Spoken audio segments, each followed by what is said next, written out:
श्री कृष्ण की गीता में कही गई बातें न केवल अर्जुन के लिए बल्कि पूरे मानव जीवन के लिए अनमोल मार्गदर्शन हैं। उनकी वाणी हमें जीवन के हर पहलू में प्रेरणा और आत्मबल प्रदान करती है। उन्होंने कहा, कर्मण्येवाधिकारस्ते मां फलेषु कदाचन, जिसका अर्थ है कि मनुष्य का अधिकार केवल कर्म पर है, फल पर नहीं। यह बात हमें सिखाती है कि हमें अपने कर्तव्य को पूरी निष्ठा और समर्पण के साथ करना चाहिए, फल की चिंता किए बिना। क्योंकि फल की प्राप्ति हमारी मेहनत के साथ-साथ ईश्वर की योजना पर भी निर्भर करती है। जब हम फल की चिंता छोड़कर अपना काम करते हैं, तो मन का बोझ हल्का हो जाता है और हम पूरी ऊर्जा के साथ अपने लक्ष्य पर ध्यान केंद्रित कर सकते हैं। श्री कृष्ण हमें सिखाते हैं कि जीवन में चुनौतियों का सामना बिना डर के करना चाहिए।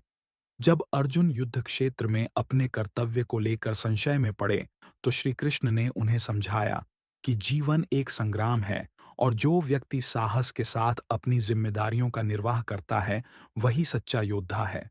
उन्होंने कहा, न त्वेवाहम जातु नासम न त्वम नेमे जनाधिपा। इसका अर्थ है कि आत्मा न कभी जन्म लेती है, न मरती है, यह अमर है। यह विचार हमें मृत्यु के भय से मुक्त करता है और आत्मा की शाश्वतता पर विश्वास करने के लिए प्रेरित करता है। श्री कृष्ण ने बताया कि मनुष्य को अपने मन और इंद्रियों पर नियंत्रण रखना चाहिए। उनका कहना था कि यदि मन अशांत है, तो व्यक्ति का ध्यान बिखर जाता है और वह अपने जीवन के लक्ष्य को प्राप्त नहीं कर सकता।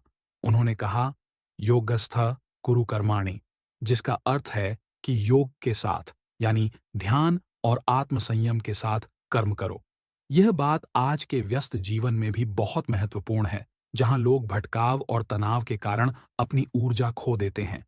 श्री कृष्ण का संदेश हमें यह भी सिखाता है कि जीवन में संतुलन बनाए रखना अत्यंत आवश्यक है। चाहे यह भौतिक सुखों का भोग हो या आध्यात्मिक साधना, संतुलन के बिना जीवन अस्थिर हो जाता है। उन्होंने गीता में कहा, युक्ताहार विहारस्य युक्त चेष्टस्य कर्मसु, यानी जीवन के हर क्षेत्र में संयम और संतुलन ही सफलता की कुंजी है।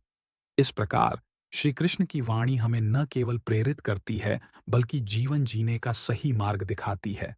उनका प्रत्येक शब्द हमें आत्मज्ञान, कर्तव्य निष्ठा और सकारात्मकता का पाठ पढ़ाता है। यदि हम उनके उपदेशों को अपने जीवन में उतारें, तो हर मुश्किल का सामना कर सकते हैं और आत्मविकास के शिखर तक पहुंच सकते हैं।